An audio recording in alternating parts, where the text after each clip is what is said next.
After the EU Parliament revoked her parliamentary immunity, French presidential candidate Marine Le Pen accused the European Union of, breaking up society and promised to renegotiate France's agreements with the bloc. The European Union will be the last to feed illusions and to ruin the people of Europe with its subscription to the globalist ideology that promises our territories for looting and leading our society towards fragmentation.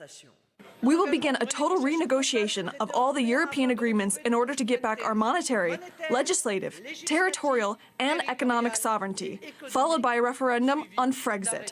We will not be the first, and nor will we be the last ones on this path. Not all French know it yet, but the truth will come to light in the coming month. The euro is just a dead man walking. The question is no longer whether we will exit the euro, but when and under which conditions.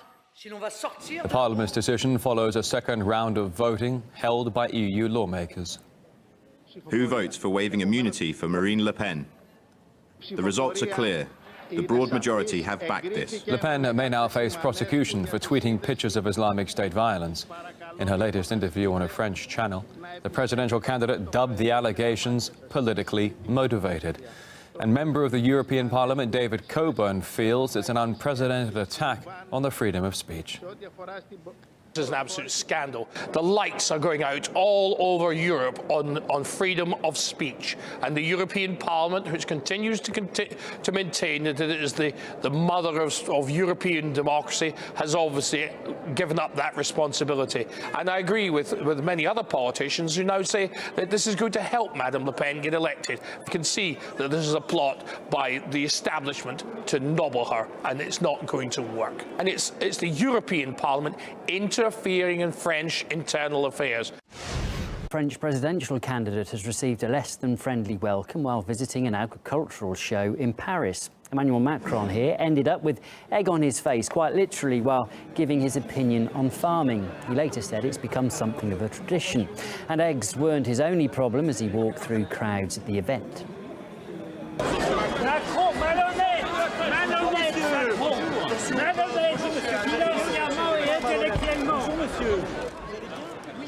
After that, Macron was accused by the farmer of not paying taxes. Macron pointed out that people should focus on others who deserve more attention over this question than him. Well, this year's French presidential elections aren't running as smoothly as perhaps candidates were probably hoping. To take us through the current state of affairs is Emily Sue. If there is a book for dummies called How to Play Dirty in Politics, looks like the 2017 French presidential election took things to the next level. The scandals the three leading contenders are embroiled in, not only do they get personal, they even get their own hashtags, nicknames, and catchphrases. First, the so-called fake job scandal and hashtag Penelope Gate that conservative Republican François Fillon has described as political assassination. Catchy, right? In short, Fillon's been accused of paying his wife Penelope and his two children of almost €1 million for jobs they never did. He's been put under formal investigation but vowed not to quit over this. Now, not sure if the scandal that hit independent Emmanuel Macron will make it to the 2017 catalogue of political dirt just yet, as it doesn't have a nickname or hashtag, but it's nonetheless damaging. The allegations actually came from a book called In the Hell of Bercy. Catchy title, and Bercy being the name of the area where the French Economy Ministry is. It accuses Macron of spending €120,000 throughout 2016, whining and dining people to get support for his political movement on March, when he was the head of the ministry. Not sure how much of a toll this will have on Macron's campaign, but I'm sure there's a new potential bestseller in French bookstores. Then, of course, there's the fake job scandal version 2.0, involving anti-establishment Marine Le Pen. Her chief of staff and personal bodyguard were both in custody over alleged misuse of EU funds to pay parliamentary assistants. And it gets better. The European Parliament demanded Le Pen pay back €340,000, which she refused to.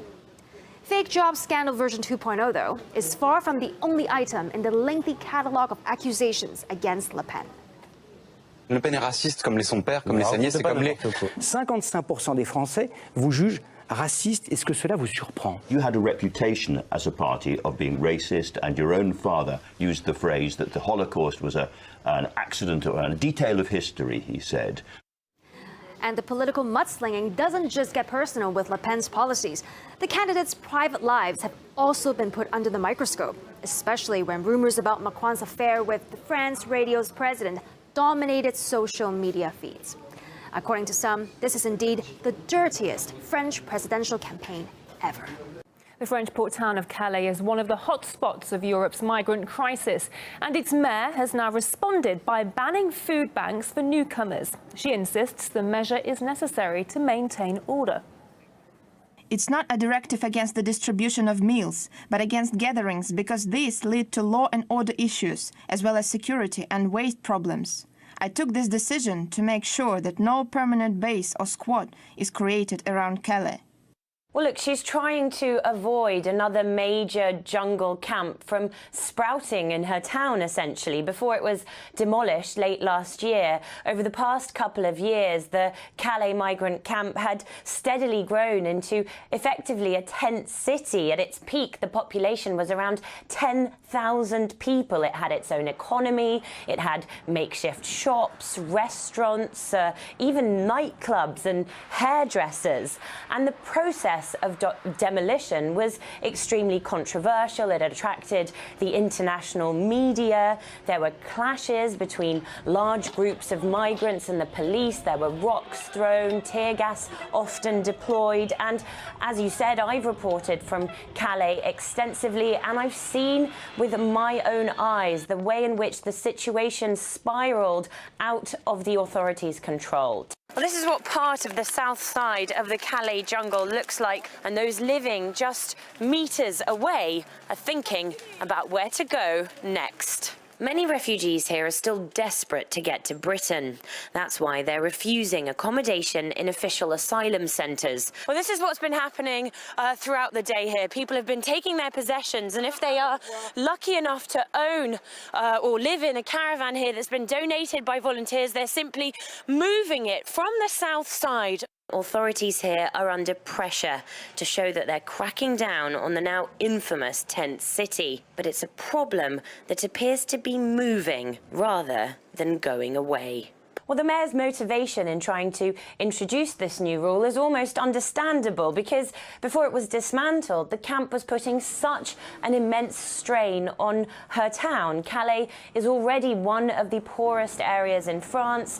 The migrants there were constantly putting out roadblocks. They were disrupting cross-channel traffic. It was resulting in accidents, and all that really impacted tourism and local business in the area, and it really divided the local population. It's left a lot of people increasingly anti-migrant and feeling quite fearful.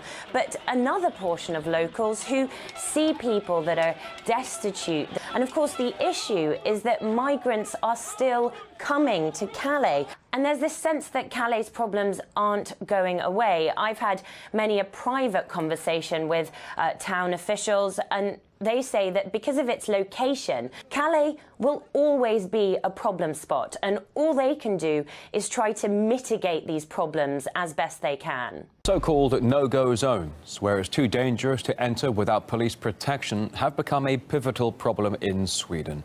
That's what the head of the country's ambulance union told us here at RT. These no-go zones, or these areas, there are about just over 50 areas in Sweden that has bigger problems, and maybe 5 or 10 of them are high-risk areas, what we would call no-go zones, where it can be dangerous to enter.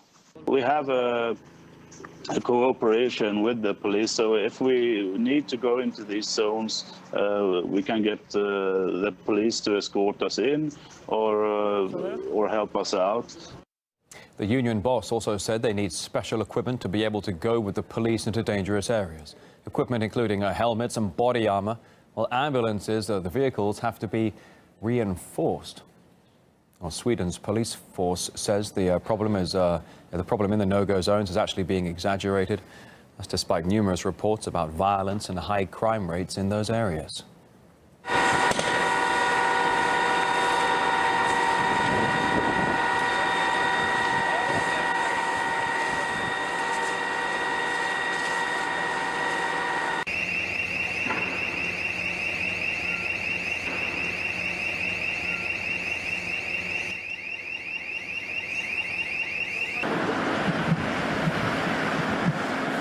Gordon Grattage, the head of Sweden's ambulance drivers union, again says those no-go zones are mainly populated by migrants. There is a mixture of different cultures and different people in this area, but it's mainly immigrants.